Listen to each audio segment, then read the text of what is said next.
ఈ సోషల్ మీడియాకి సంబంధించినటువంటి అంశాలను కనుక మీ జీవితాన్ని ప్రభావితం చేస్తుంటే మీరు చాలా జాగ్రత్తగా ఉండాల్సినటువంటి అవసరం ఎంతైనా ఉందని ఒక సలహా ఇస్తున్నారు. ఎందుకంటే మీకు అవసరం లేనటువంటి అనేక విషయాలు మీరు ఇవాళ ఈ సోషల్ మీడియాలో యూట్యూబ్లోనో ఇంటర్నెట్లోనో ఫోన్ చేస్తున్నప్పుడు మీరు మిగతా వాళ్ళతో కంపేర్ చేసుకుంటారు. ఇవాళ ఒక 10th క్లాస్ విద్యార్థికి కానీ ఇంటర్మీడియట్ విద్యార్థికి కానీ మరి బోయింగ్ గురించో లేకపోతే ఏరో స్పేస్ గురించో చెప్తారు. అది చూసిన తర్వాత మీకు అనిపిస్తుంది, అయ్యో ఈ విషయం నాకు తెలియదే, నేను వెనకపడిపోయానే. అవసరం లేదు.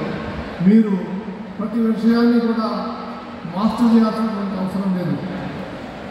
మీకున్నటువంటి అవసరం లేకపోతే మీరు నేర్చుకోవాల్సినటువంటి అవసరం ఉంది.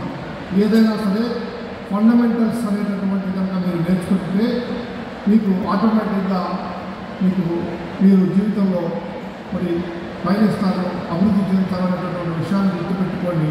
అదేవిధంగా ఇంకొకరితో ఇప్పుడు కూడా మీరు కంపేర్ చేసుకోవద్దు.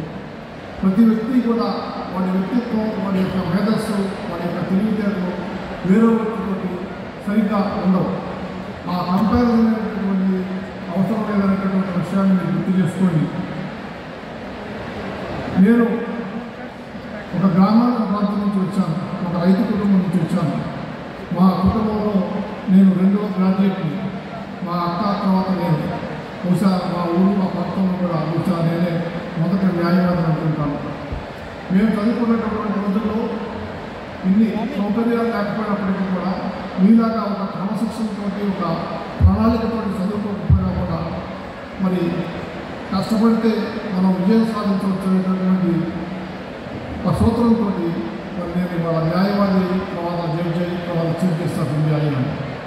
అది నిజంగానే నేను పడినటువంటి కష్టానికి, నేను పడినటువంటి శ్రమకి కూడా గుర్తింపుగానే నేను భావిస్తాను.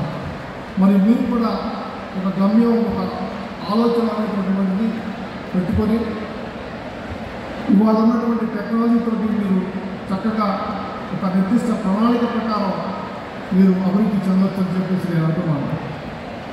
ముఖ్యంగా ఒక 5-6 విషయాల్ని సూక్ష్మంగా చెప్తాను. ఎందుకంటే ఇవాళ ఉన్నటువంటి ఈ హైటెక్ యుగంలో అనేక ప్రలోభాలకు గురవుతున్నటువంటి మిమ్మల్ని వేధిస్తున్నటువంటి 5-6 విషయాలు మాత్రమే చెప్తాను. మీరు మీ తల్లిదండ్రుల నుంచి కానీ, బంధువుల నుంచి కానీ, మిత్రుల నుంచి కానీ చాలా ఒత్తిడిలో ఉంటారు, యాంగ్జైటీకి గురవుతున్నారు. నేను డాక్టర్ని అవుతానా, ఇంజనీర్ని అవుతానా, సైంటిస్ట్ని అవుతానా అని చెప్పేసి మీరు ఏమవుతారనేటటువంటిది అప్రస్తుతం. మీకున్నటువంటి తెలివితేటలతో, మీకున్నటువంటి ఇంట్రెస్ట్ తోటి ఆ సబ్జెక్టు మీద చదువుకోవాలి తప్ప నేను డాక్టర్నే కావాలా, నేను ఇంజనీర్నే కావాలా, లేకపోతే ఇంకొకటే కావాలని చెప్పి ఒక నిర్దిష్టమైనటువంటి గోల్తోటి ఎక్కువ కష్టపడాల్సినటువంటి పని లేదు. మీరు వివిధ రంగాల్లో అవకాశాలు ఉన్నాయి. ఒకప్పుడు ఇంజనీర్కి, డాక్టర్కి మాత్రమే అవకాశాలు ఉండేవి. ఇవాళ ఇంజనీర్లే డాక్టర్లే కాదు, ఆఖరికి వృత్తి నైపుణ్యంతో చదువుకోనటువంటి వ్యక్తులు కూడా సమాజానికి ప్రభావితం చేస్తున్నటువంటి విషయాన్ని గుర్తుపెట్టుకోండి.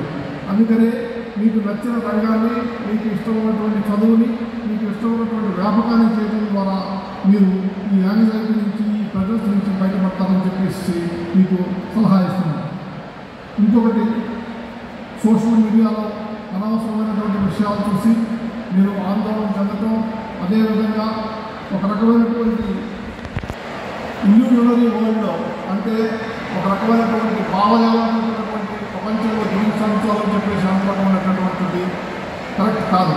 ఇవాళ సోషల్ మీడియాలో చూపిస్తున్నటువంటి రీల్స్ కానీ, లేకపోతే ప్రకటనలు కానీ మరి వాస్తవానికి చాలా దూరంగా ఉంటాయి. నిజ జీవితం వేరు, మరి ఊహాలోకం వేరు అనేటటువంటి విషయాన్ని గుర్తుపెట్టుకోవాల్సినటువంటి అవసరం ఉంది. అదేవిధంగా గంటల తరబడి మీరు సోషల్ మీడియా చూడటం వల్ల చాలా దుష్ప్రభావాలకు గురవుతారని చెప్పేటువంటి విషయాన్ని కూడా దయచేసి మీరు గుర్తుపెట్టుకోండి.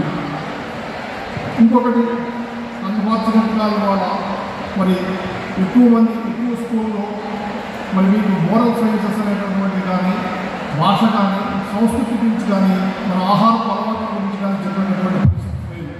ఇది చాలా దురదృష్టం. మేము చదువుకున్నప్పుడు మా టీచర్లు సబ్జెక్ట్స్తో పాటు అనేక విషయాలు చెప్పి ఉండేవాళ్ళు. ఒక భాష గురించి చెప్పి ఉండేవాళ్ళు. మేము చదువుకున్నటువంటి సుమతి శతకం కానీ విరమణ శతకం అనేకమైనటువంటి విలువైనటువంటి విషయాలను తెలియజెప్పింది. ఇవాళ ఆ పరిస్థితి లేదు. అందుకనే మీరు భాషలో తెలుగు భాషలో ప్రత్యేకించి అనేకమైనటువంటి శతకాలు ఉన్నాయి. ఆ శతక సాహిత్యం చదవడం మూలంగా మీరు జీవితంలో అనేకమైనటువంటి ముఖ్యమైనటువంటి విషయాలు నేర్చుకోగలుగుతారని చెప్పి ఈ సందర్భంగా చెప్తూ నేను ఉన్నటువంటి యాజమాన్యానికి విజ్ఞప్తి చేస్తున్నాను. మీ పిల్లలకి శతక సాహిత్యం, వేమన శతకం, సుమతి శతకం లాంటి పద్యాలని వాళ్ళ పుస్తకాలు ఉంటాయి కాబట్టి ఇస్తే పిల్లలు చదువుతారనేటటువంటి విషయం నేను చెప్తున్నాను. అదేవిధంగా ఉపాధ్యాయులు కూడా మీ పిల్లలకి పద్యాలను నేర్పడం ద్వారా తెలుగు సాహిత్యాన్ని వాళ్ళకి పరిచయం చేసిన వాళ్ళు అవుతారని చెప్పేసి కోరుతున్నాను. ఇవాళ ఇంకొక విషయం మిమ్మల్ని అందరినీ ఎక్కువగా ఇన్ఫ్లుయెన్స్ చేస్తుంది సినిమా రంగం. సినిమా ఎప్పుడు వాస్తవానికి చాలా దూరంగా ఉంటుంది. సినిమా జీవితం వేరు, వాస్తవ జీవితం వేరు. సినిమా హీరో ఒకేసారి 100 మందిని కొట్టడం, మరి నిజ జీవితంలో మనం ఒక్కడిని కూడా కొట్టలేదు. సినిమా జీవితంలో మరి హీరో ఒక 100 అడుగులు ఎత్తు నుంచి దూకినా కూడా ఎగురుతారు. మనం ఒక అడుగు ఎత్తు నుంచి దూకితేనే కాళ్ళు ఎగిరిపోతాయి. అందుకని సినిమా జీవితానికి వాస్తవ జీవితానికి చాలా దూరం ఉంటుంది. అది సినిమాలాగానే చూడాలి తప్ప వాస్తవ జీవితంతో కంపేర్ చేసుకోవద్దని చెప్పేసి ప్రత్యేకించి యువతరాన్ని కోరుతున్నాను.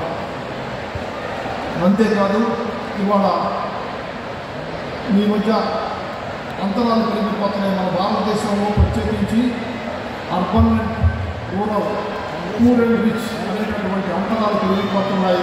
దానివల్ల మనకి అనేకమైనటువంటి సమస్యలు వస్తున్నాయి. కాబట్టి దేశంలో ఉన్నటువంటి పరిస్థితులని, గ్రామీణ ప్రాంతాలను కూడా ఇవాళ మీరు అర్థం చేసుకోవాల్సినటువంటి అవసరం ఉందని చెప్తున్నాను.